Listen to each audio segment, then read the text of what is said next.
وہ نوکری ہے کہ جس کے در پہ فرشتے بھی نوکری کرتے ہیں. کیا کہنا کہ وہ در ہے کہ جس در پہ فرشتے آ کے نوکری کر کے اس فخر کے عالم میں جاتے تھے. اگر کوئی پوچھتا تھا کہ کہاں سے آ رہے ہو تو وہ فرشتہ خود میں نازا ہوتا تھا اور یہ کہتا تھا کہ میں اس کے گھر سے آ رہا ہوں کہ جس کے صدقے میں کائنات بنی. سبحان اللہ. محترم ماننے والے ہیں کہ جو مالک جنت بھی ہے, جس کے صدقے میں کائنات بنی, جس کے صدقے میں آدم بنے, جس کے صدقے میں نوح بنے, جس کے صدقے میں ابراہیم بنے, جس کے صدقے میں الیاس بنے, جس کے صدقے میں جناب ابراہیم بنے, جس کے صدقے میں موسیٰ بنے, جس کے صدقے میں یحییٰ بنے, جس کے صدقے میں یوسف بنے, جس کے صدقے میں اسحاق بنے, جس کے صدقے میں ایوب بنے. سبحان اللہ. تمام نبیوں کا دل جملہ سنیے گا. مطلب میں ایسا ایسا پڑھنے کا ہوں, لیکن ان تمام نبیوں کا ہونا اور ہے, محمد مصطفیٰ کا ہونا ہے.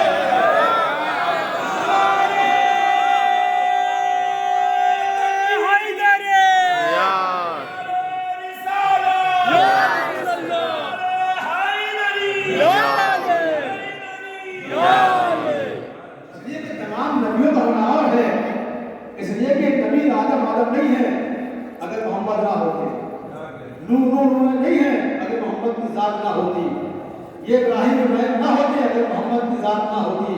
یعنی اگر کہا جائے تو یہ سارے انبیاء 1,24,000 انبیاء کا وجود نہ ہوتا اگر محمد کو خلق کرنا نہ ہوتا.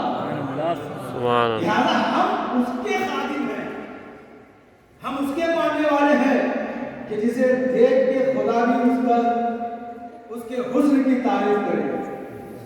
بھائی ایک سوال نبی اپنے آیت کو نہیں آیا,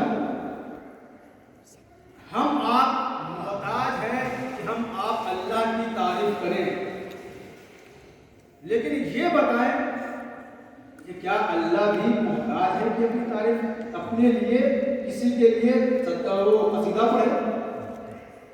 کیا اللہ کے لیے ضروری ہے کہ وہ کہے کہ میں تم پہ درود پڑھتا ہوں, میں تم پہ سلام پڑھتا ہوں؟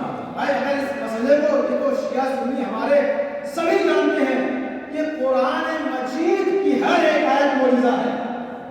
بے شک قرآن مجید نہیں ہے, یہ قرآن مجید جیسے جس حالت میں آئی تھی اس حالت میں موجود ہے, فقط کتاب موجود نہیں ہے, ہر ایک لفظ موجود ہے.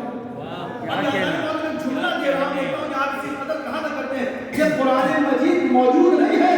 قرآن مجید کا موجود رہنا اس بات کی دلیل ہے کہ چیزیں وہی باقی رہتی ہیں کہ جن کا وارث ہو. سبحان اللہ. وہی باقی رہتی ہے جن کا وارث ہو, ورنہ جن کے وارث ختم ہو جاتے ہیں ان کی یادیں بھی ختم ہو جاتی. قرآن چیخ کے بتا رہا ہے کہ جب تک قرآن موجود ہے اس وقت تک محمد کا نام موجود ہے. سبحان اللہ. بے شک بے شک. اللہم صلی علی محمد. لیکن قرآن کا ہر ایک لفظ معجزہ ہے. قرآن کا ہر ایک لفظ معجزہ ہے. قرآن جس حالت میں آیا تھا اس حالت میں موجود ہے. بہت لوگوں نے چاہا کہ قرآن کو بدل دیا جائے, قرآن کو تبدیل کر دیا جائے. قسم خدا کی وہ خود تو بدل گیا, قرآن کو نہ بدل سکا. کیا کہنے. واہ واہ واہ. اللہم صلی علی محمد وعلی محمد. وہ خود تو بدل گیا لیکن قرآن کو نہ بدل سکا, اس لیے کہ قرآن نہیں ہے, یہ نبی کا قصیدہ ہے. قرآن نہیں ہے, تو اسی قرآن ہے. تو اللہ کو کیا ضرورت ہے؟ میں مجھ جیسا ادنا سا طالب علم, مجھ جیسا گناہگار اگر اپنی تعارف کے لیے یا اپنی بلندی کے لیے کسی بڑے مجسٹریٹ کو, کسی عہدیدار کے لیے اس کا ہم قصیدہ پڑھیں تو سمجھ میں آتا ہے کہ مولانا چپوسی کر رہے ہیں. لیکن اللہ ہے, وحدہ لا شریک ہے, اس کا کوئی شریک نہیں ہے, اس کا کوئی ساتھی نہیں ہے. تو پھر عزیزان محترم جملہ ذہنوں پہ رکھیے گا کہ تمام نبیوں کا ہونا اور ہے, محمد مصطفیٰ صلی اللہ علیہ وسلم کا اللہم صلی علی محمد وعلی محمد ہونا اور ہے. تو اللہ کو ضرورت نہیں ہے کہ اللہ جو ہے اپنے آپ کو کہے کہ میں فلاں کی تعریف کرتا ہوں, میں فلاں ہے کہ میں ایک سوال پڑھتا ہوں، یہ درود پڑھنا یہ ہماری علامت ہے، یہ ہمیں حکم دے دیا گیا ہے، لیکن قرآن مجید کی اس آیت کو پڑھیں کہ جس کو ہر مسلمان 5 وقت کی نماز میں ایک نئی بات پڑھتا ہی ہے۔